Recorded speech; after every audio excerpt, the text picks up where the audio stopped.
So if you watched my catfish po' boy video, I said that I was going to show you another one of my favorite sandwiches, and this is definitely one of those.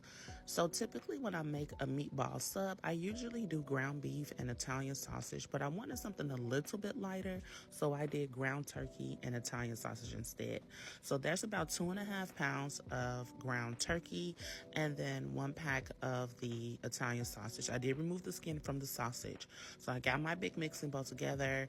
I put in my turkey and my Italian sausage. I chopped up some onion and some green bell pepper and some of my favorite seasonings. There's some badia, some garlic, some black pepper, a little bit of Tony Sateri, some basil, and some of my other favorite ingredients. And I did add some breadcrumbs.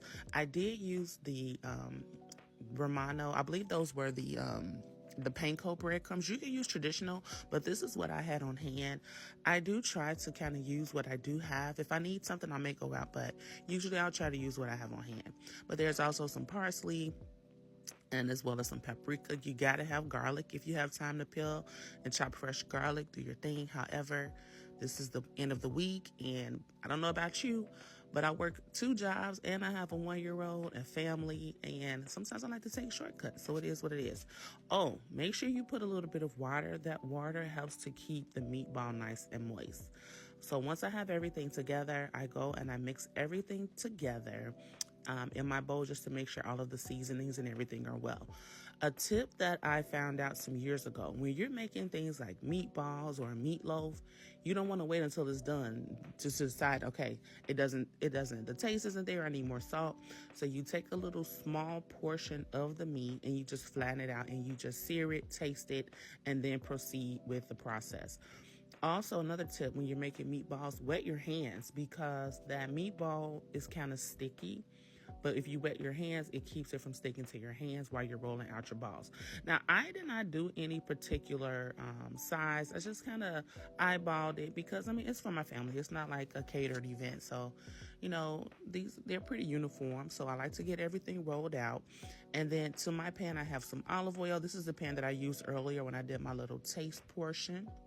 But I like to sear off the meatballs. You can't put them in the oven, but I like searing them on the stove because it gives them a nice crust. Of course, in the oven it's faster. You can just put everything in there at one time, but I don't want to dry out the meatballs, and I like to have a nice crust.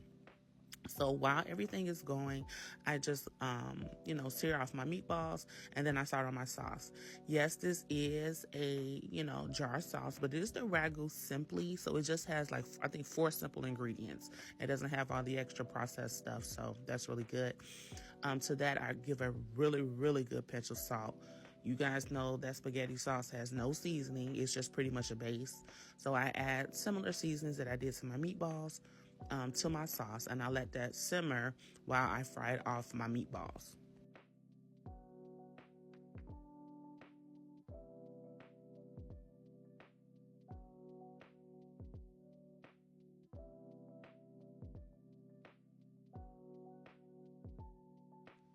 So I go ahead and I let my meatballs crust up a bit before I turn them over. You want them to get nice and brown because it does add nice flavor to your meat.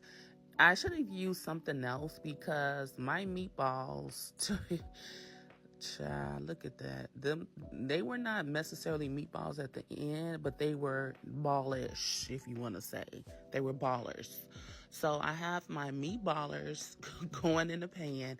So what you want to do is, if you have a larger pan, you can cook them all at once, but I had a large a batch of meat to sear off, so I just did them in smaller batches, which is cool because I like to let the meat simmer in the sauce.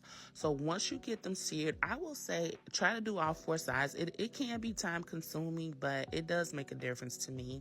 But if you don't have time, listen, do what you have time for. This is just a nice meal idea to get you through the week if you want something different. But as you can see, they're more triangular now, but it is what it is. So once everything is seared, I've dropped them into the sauce, and you want to put the sauce on a low simmer because we want to let these meatballs get nice and incorporated in that sauce. Let the seasonings marry together. And you don't want it to be overly saucy, so make sure you're tasting this as you go. It's kind of hard to give you the exact measurements, only because, you know, some people may not need a large portion and you may just want a smaller batch, but I'll try to do the best that I can with explaining this. So once all of the meat was together, once all of the meat was done, I put all of the meat in the sauce and I turned it on low so that let it simmer for about 30 to 40 minutes. Once I was almost done with my meatballs, I went and I started on my spinach. So I cleaned out that pan. I do not like to have a lot of dishes, so I'm trying to reuse as much as possible. So I cleaned out my pan. I went and I sauteed off some garlic, and then I added my spinach. If you don't like spinach, you don't have to put it, but, you know, I like to have some type of vegetable. If you're going to have a meat, cheesy bread, you know, just being a parent, you try to have balanced meals. So I did add some spinach, but I like spinach anyway, so I won't downplay spinach now. Spinach is good. But I sauteed the spinach, and as you can see, there's a full pan of spinach. But by the time it's done, there won't even be enough to get stuck in your tooth, because spinach is just a culprit that gives you the illusion that it's more than it is. But look at those meatballs, nice and simmered. But yeah, I add a little bit of salt and pepper, and then I add a little bit of chicken bouillon. Now, earlier in my video, when I seasoned my meat, I added some beef bouillon because we did not use ground beef. I still like a little bit of that beefy flavor, even though we cut it back. I just wanted to make sure I mentioned that. But yes, I did add beef bouillon to my meat. But for my spinach, I did the chicken bouillon. It does not taste like chicken, but it gives it a good flavor. Okay, once everything was ready to assemble, I sliced up some hoagie rolls that I had got from the bakery. These are the full submarine sizes, so we are going to cut these in half later, but, you know, for time's sake, we just go ahead and get the long rolls. And then I melted some butter, I added some basil and some garlic powder, and I just brushed the bread.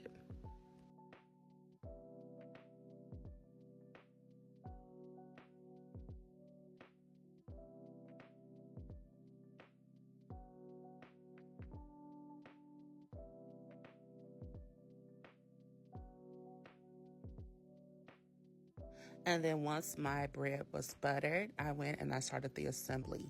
Now, you do not have to toast this bread. Sometimes I like to put my bread in the oven and let the butter crust up. But for this one, I did not want my bread to be hard. I wanted it to be, you know, kind of crusty on the outside, but I still wanted the inside to be nice and soft. So you do not have to crust it up, but, you know, put as much meat and everything that you want on your particular sub. There were 4 of us eating, so I did about 6 meatballs or meatballers per sub.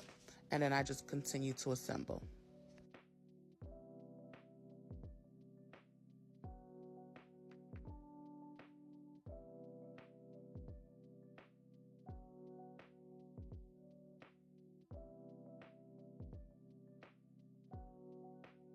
And then you want to make sure that you put some of that sauce on top of the meatballs, because once you pull them out of the sauce, you know, it kind of dries up a bit, but this is going to be a nice moist sandwich. So make sure you take some of that sauce and you put it over the top. Don't overdo it, because you don't want your bread to break at the bottom, but the baking does help create a barrier so the bread is nice and toasted, but don't overly sauce the sub. And from there, I went and I topped it with that good old seasoned spinach. You can see that garlic in there. And guys, it's not over seasoned at all. The flavors kind of come together. So that's why I said make sure you're tasting as you go.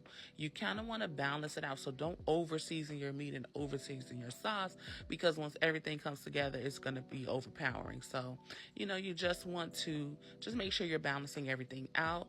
And then I topped it with some shredded cheese. And did y'all see that video where the person was like rinsing the starch off the shredded cheese to make it more, I guess, pulley? I don't know. If you want to rinse your cheese, do your thing, but I'm just putting my regular cheese on there. But yeah, I baked it in the oven for about 10 to 12 minutes on 400 degrees. As you can see, the cheese is nice and golden brown. And then, like I said, we cut it in half. But look at that cheese pulling in between those two sandwiches. Ooh, who likes a good old meatball sub? I know people, you know what, I was going to go somewhere. I'm not even going to go there. I'm going to keep this PG. But look, The cheese is still nice, and you get the little cheese pool, even though it crusted up on the top.